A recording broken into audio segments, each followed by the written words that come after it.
So in March of 2010, Sandra Bullock did something that is honestly kind of impossible. Oh, completely impossible. Right. Over the course of a single weekend, she became the only actor in the entire history of Hollywood to win the Academy Award for Best Actress and the Razzie Award for Worst Actress. At the exact same time, which is just wild. It's so wild. And the truly crazy part is that she actually showed up in person to accept both of them. Yeah, and I think that weekend perfectly encapsulates, the ultimate Hollywood illusion. We see someone standing at a podium holding a golden statue or leaning into a joke with a plastic raspberry, and we just assume it's effortless. We assume the success was just like an inevitable byproduct of her being so likable. Exactly. We buy into the whole America's sweetheart thing. Which is exactly why we are taking a deep dive into the source material today, because we really want to look past that label.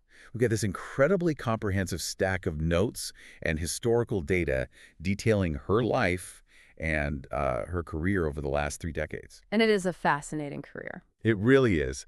Our mission today is to uncover the highly strategic, incredibly resilient, and, frankly, deeply private powerhouse who has quietly orchestrated one of the most earthquake-proof careers in entertainment history. I love that phrase, earthquake-proof, because if you actually look at the architecture of her career, it is a masterclass in survival and leverage. Absolutely. And to understand how she built this empire, I mean, you really have to realize that her foundation is completely alien to the typical Hollywood origin story. Oh, it's night and day. Right. Like, when I think of a movie star's origin, I picture a kid in Southern California doing toothpaste commercials or, someone packing a suitcase and fleeing a tiny town for Los Angeles. Yeah, the classic cliche.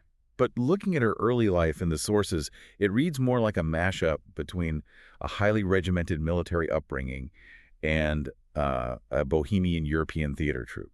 It really is a fascinating clash of two very different worlds. I mean, she was born in Virginia, but she spent the first 12 years of her life living in places like Nuremberg, Vienna, and Salzburg. Wow. Yeah, she grew up speaking German. She attended a Waldorf school.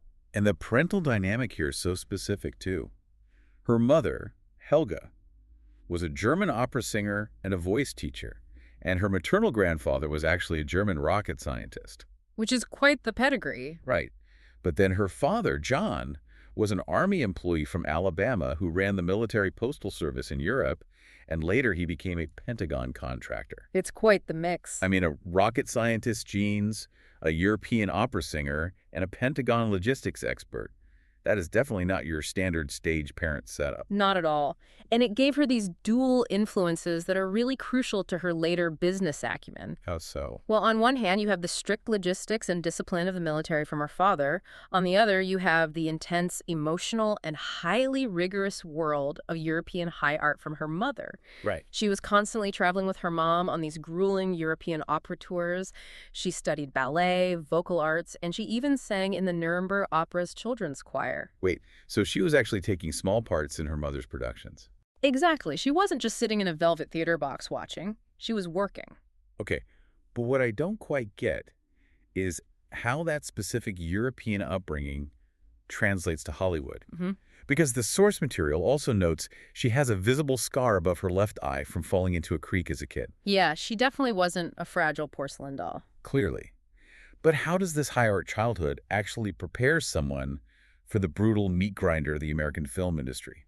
It prepares you because it frames performance as a blue-collar trade rather than, a magical pathway to fame. Oh, that's an interesting way to look at it. Yeah, traditional European vocal and ballet training is punishing. It is built on endless repetition and technique. You don't do it to become a celebrity. You do it because it is a craft that requires mastery. That makes a lot of sense. And that background instilled a profound workhorse mentality in her. She understood from a very young age that performance is a job. It requires discipline, not just a spotlight. And that perfectly sets the stage for her early hustle, because she certainly didn't just coast into a studio contract. No, she really didn't. The sources say she graduated from East Carolina University with a BFA in drama in 1987, and then she moves straight to Manhattan. Right into the fire. Exactly. And she starts doing the classic, grueling New York grind. Supporting herself as a bartender, a cocktail waitress, a coat checker, all while trying to land auditions. And crucially, while she is checking coats and pouring drinks, She is studying with the legendary acting coach, Sanford Meisner. Okay, I have to stop you there because whenever I hear actors talk about the Meisner technique, it always sounds a bit like abstract therapy. What actually is it? It does sound a bit mysterious sometimes. Right. So how does it help a co-checker eventually anchor a $300 million movie? Well, the Meisner technique is fundamentally about getting actors out of their own heads. Instead of planning exactly how you're going to say a line, you do these intense repetition exercises where you focus entirely on the other person in the scene. So you're not just waiting for your turn to speak. Mhm. Exactly. You are trained to behave truthfully under imaginary circumstances by reacting purely on instinct to what your scene partner is giving you. So it's less about acting and more about hyper-observant reacting. Yes. And you can see the direct result of that training in her massive 1994 breakthrough in Speed alongside Keanu Reeves. Oh, I love Speed. The movie grossed, what, $350 million globally? Around there, yeah.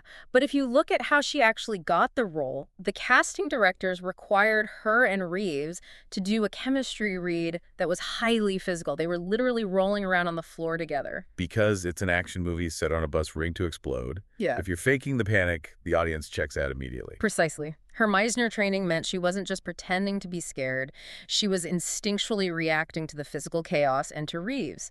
She proved she could handle the punishing physical demands of an action blockbuster. Which suddenly gave her a massive global audience. It changed everything for her overnight. But this is the exact moment where her career strategy fascinates me. If I am her agent in 1994 and my client just co-starred in a massive action hit, my instinct is to immediately sign her up for Speed 2, Speed 3, or throw her into a die-hard sequel. Right, you follow the money. Exactly. But instead, in 1995, she pivots entirely. She stars in While You Were Sleeping, where she plays a lonely Chicago transit worker who gets mixed up in a coma patient rom-com scenario. It's quite the left turn. Why on earth do you jump from a speeding explosive bus to a quiet, dialogue-heavy romantic comedy? Because if she had just taken another action role, she would have fallen into the most dangerous trap in Hollywood, which is being pigeonholed. Ah, I see. In this industry, the moment executives can easily categorize you, you become replaceable. There is always a newer, younger action star waiting in the wings. By deliberately pivoting to a charming, dialogue-driven romance, she executed a brilliant defensive strategy. She proved her carrying power wasn't reliant on explosions. It was reliant on her connection to the audience. Exactly. She made herself indispensable to the studios because she proved she was universally relatable across entirely different genres. But, proving you can do two genres is one thing. Relying on studio executives to consistently offer you those high-quality roles is another. Very true. And this is where that military and logistical influence from her father seems to really kick in. She didn't just sit by the phone waiting for a studio to call. She basically went from being the product to owning the factory. She did. And doing this in the late 90s was a profoundly savvy maneuver. She founded her own production company, Fortis Films. Which was huge at the time. It was.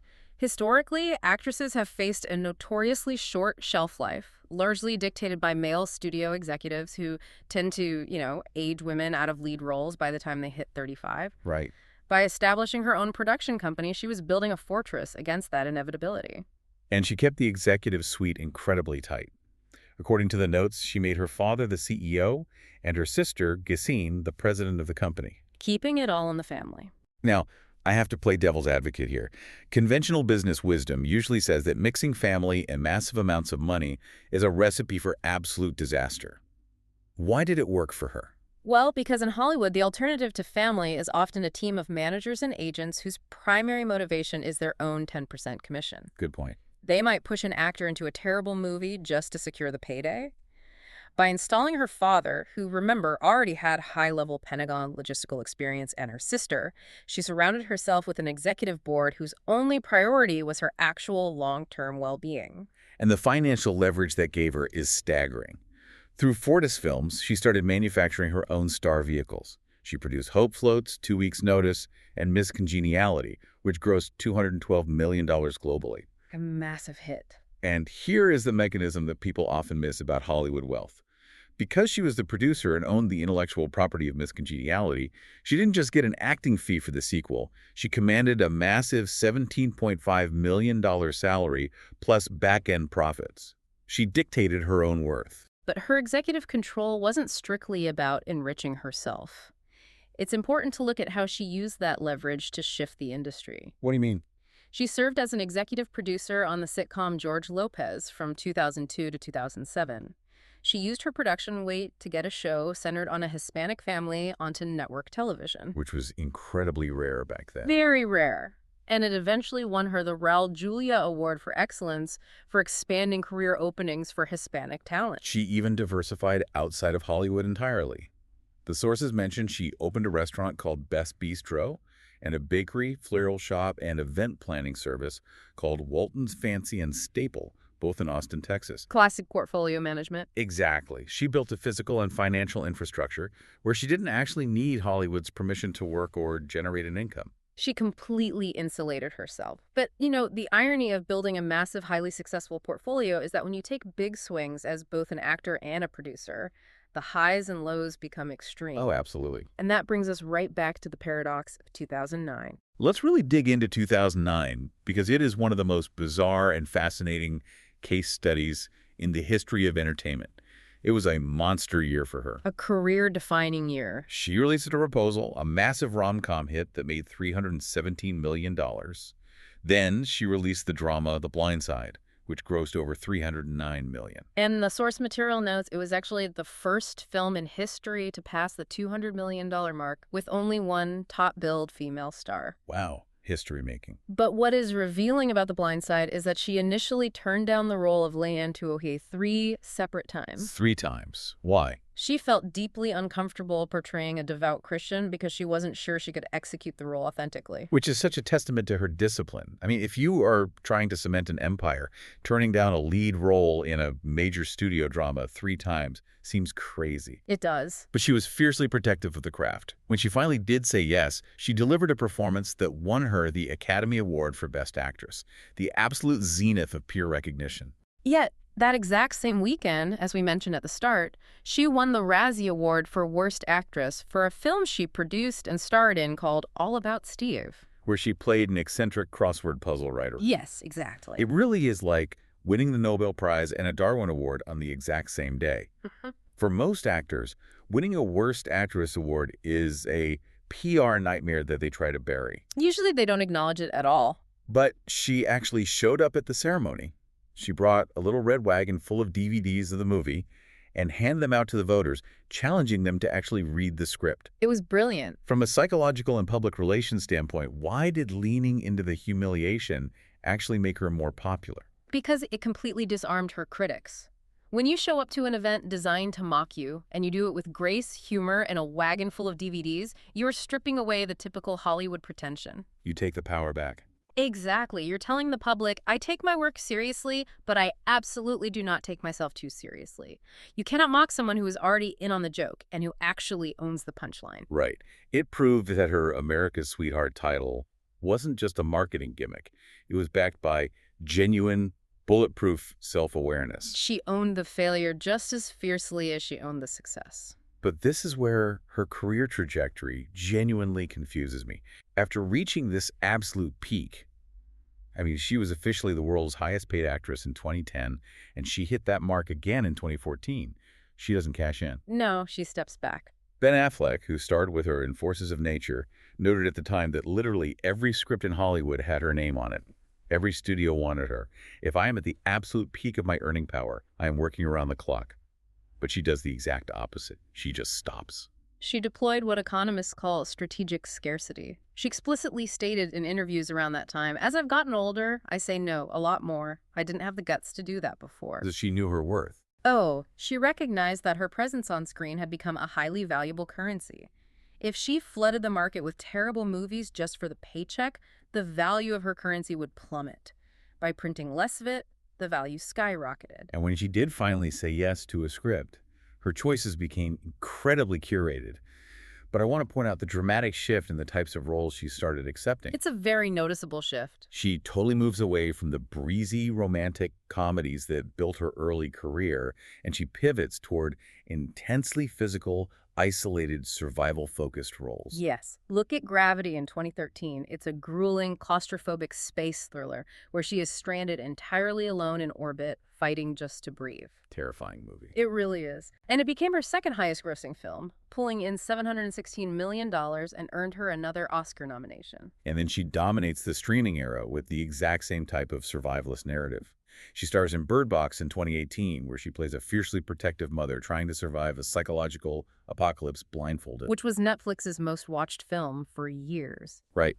Then she does The Unforgivable in 2021, playing a woman navigating an incredibly hostile world after being released from prison. These aren't just dramas, they are stories about sheer endurance. And her longevity with these roles is staggering. The data shows that with the success of The Lost City in 2022, she became the first actress to have $100 million earners in live-action star vehicles over 4 different decades. 4 decades. And she's already slated to return in Practical Magic 2 in September 2026. She just keeps going. But as I look at this pivot toward these darker, deeply isolated survival roles, it is impossible not to connect the dots. The art is clearly reflecting the reality. Because the decision to step back, to say no to Hollywood, wasn't just savvy business management. It was a necessary literal shield. It absolutely was. The public was seeing the effortless red carpet charm and the record-breaking box office numbers, but off-screen, her private life was marked by an almost unimaginable sequence of stress, danger, and profound tragedy. It's really heavy stuff. When you look at the timeline of what she was enduring while making these movies, the concept of her being a survivor is not a metaphor, it is literal. Reading through this section of the notes actually made my stomach drop. Let's look at the physical dangers first. In December of 2000, she was in a private jet crash in Wyoming. That's terrifying. The plane was trying to land in blizzard conditions, and due to pilot error and the weather, it skidded completely off the runway. She and the crew escaped uninjured, but the terror of being in a failing aircraft, it's impossible not to think of her role in Gravity when you hear that. Oh, definitely. Then, in 2008, while she was actively shooting the proposal, she survived a head-on collision with a drunk driver. And those are just the vehicular accidents. The reality of her fame brought chronic, deeply terrifying security threats to her literal doorstep. The stalkers. Yes, she endured decades of stalkers.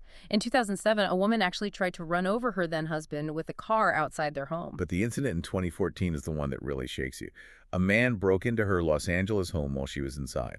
Yeah, that was horrifying. She had to lock herself inside a room, hide, and dial 911 while a stranger was roaming her hallways. How do you even sleep in your own house after something like that? I can't even imagine. The man was later given probation, but years later, when police went to serve him a warrant, he ended up killing himself in a 5-hour SWAT standoff. You have to imagine the sheer psychological toll and the hypervigilance required to live with that level of threat. It completely contextualizes why she became so fiercely protective of her private life. And why she built the walls of her production company and her Texas businesses so high. Exactly. And amidst all of that physical danger, there is the devastating public heartbreak. Let's go back to March 2010. Literally days after she wins the Academy Award for The Blind Side, the absolute pinnacle of her professional life, a massive infidelity scandal breaks in the tabloids involving her husband, Jesse James. It was everywhere. Multiple women come forward claiming affairs. She is forced to cancel her European movie premieres, pack up, and file for divorce in the middle of a blinding media circus. The juxtaposition is almost too extreme to process. But what the public didn't know at that exact moment makes it even more intense. Right. Amidst the divorce and the scandal, she was in the process of adopting her baby boy. They had actually brought him home in January 2010, but she managed to keep the adoption a total secret through the entire Oscar campaign season to protect him from the press. So she is navigating a devastating, globally publicized betrayal, finalizing a divorce, and stepping into the demands of new motherhood as a single parent, all at the exact same time. It's unbelievable. She continued the adoption on her own and later adopted a second child, a daughter, in 2015. And tragically, the profound personal loss didn't end there. Her longtime partner, the photographer Brian Randall, whom she had been with since 2015 and who helped raise her children, died in August 2023. That broke my heart to read. He had been suffering from a private 3-year battle with ALS. When you compile that timeline, surviving a plane crash, a head-on collision, home invasions, SWAT standoffs, a globally humiliating betrayal at her moment of triumph, and the agonizingly slow loss of her partner to ALS. How does someone process that much trauma and still show up on a movie set to make the world laugh? It's hard to fathom. How do you deliver a perfectly timed comedic punchline when your heart is breaking in front of millions of people? You do it because resilience is the actual foundation of her life. The America's Sweetheart image is just the glossy facade on the skyscraper. Underneath is a woman of immense, almost unfathomable fortitude. Absolutely. What the source material reveals is that despite all this encroaching darkness, she actively, daily, chose to channel her resources into positive creation. Yes, and you see that vividly in her philanthropy, which she conducts incredibly quietly. She doesn't call a press conference when she writes a check. She has donated $1 million to the American Red Cross at least 5 separate times for the Indian Ocean tsunamis, the earthquakes in Haiti and Japan, and Hurricane Harvey. She even designed and auctioned off a gravity bear to fund a children's cruelty prevention charity in London. That is the mark of someone who fundamentally refuses to let the darker aspects of fame or the tragedies of life consume them. Right. She built her professional fortress with Fortis Films so she wouldn't be victim to studio whims. She built her family on her own terms through her adoptions. And she protected her peace by strategically withdrawing from the Hollywood machine when she needed to survive. We've unpacked a truly staggering life story today. Sandra Bullock is not just a lucky movie star who stumbled into our hearts because she has a great laugh. Not at all. She is a bilingual, classically trained performer who learned discipline from European opera stages. She's a razor-sharp business mogul who realized the industry wouldn't protect her, so she built her own factory. And a master of strategic scarcity who understood the immense power of walking away. And above all, she is a survivor of immense, relentless private turmoil.